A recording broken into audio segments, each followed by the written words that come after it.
Israel और Hamas की जंग के 41 दिन पूरे हो चुके हैं। गाजा पट्टी में हमास के ठिकानों पर इजरायली सेना का हमला लगातार जारी है। ग्राउंड ऑपरेशन के तहत इजराइल की सेना ने यूं तो गाजा में कई अस्पतालों को निशाना बनाया, लेकिन बुधवार को इजरायली सेना गाजा के सबसे बड़े हॉस्पिटल अल शिफा में दाखिल हो गई, जहां कई कमरों और तहखानों की तलाशी ली गई, लेकिन उसके हाथ कुछ खास नहीं लगा। हालांकि वहां से कुछ हथियार और अन्य सैन्य उपकरण जरूर बरामद हुए। दावा किया जा रहा है कि इससे पहले अस्पताल के बाहर हमास के लड़ाकों के साथ इजरायली सेना की मुठभेड़ भी हुई थी, जिसमें हमास के 5 लड़ाके मारे गए थे। बता दें कि इजराइल के इस सैन्य अभियान के दौरान हमास के लड़ाके नहीं मिले, जबकि इजरायली सेना का दावा था कि अल शिफा अस्पताल में हमास का कमांड सेंटर चलता है। इजरायली सेना का दावा था कि हमास के आतंकी अस्पताल के नीचे सुरंग बनाकर उसमें छुपे हुए हैं, जबकि वहां भी उन्हें कुछ नहीं मिला। इजराइल के इस दावे को हमास हमेशा से ही नकारता रहा है, जबकि इसी वजह को लेकर इजरायली सेना ने अल शिफा अस्पताल पर धावा बोला है।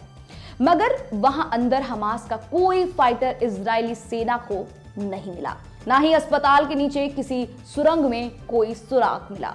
अब सवाल है कि आखिर हमास के लड़ाके कहां हैं? वहीं अमेरिका ने भी इजराइल के इन दावों का समर्थन किया था। यही वजह थी कि इजराइल की सेना ने गाजा के अस्पतालों को अपना निशाना बनाया। इस दौरान विवाद भी हुआ कि हमलावरों ने मरीजों को भी नहीं बख्शा। उनकी वजह से कई मरीजों की मौत भी हो गई। हालांकि इजराइल ने इन खबरों को बेबुनियाद करार दिया।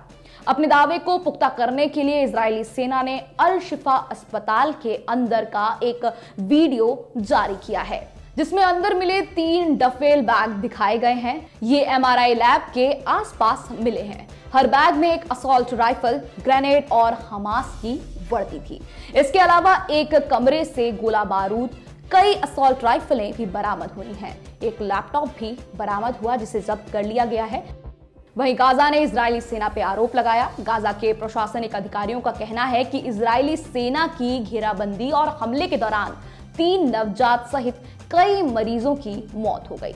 हालांकि इजरायली सेना ने इन आरोपों को खारिज करते हुए अपनी सफाई में कहा कि हमने अस्पताल के गेट पर हमास के लड़ाकों को मारा और हम मेडिकल सप्लाई लेकर अस्पताल में आए थे। फिलहाल इस वीडियो में इतना ही। देश और दुनिया से जुड़ी खबरों के लिए लोकमत हिंदी को जरूर सब्सक्राइब करें।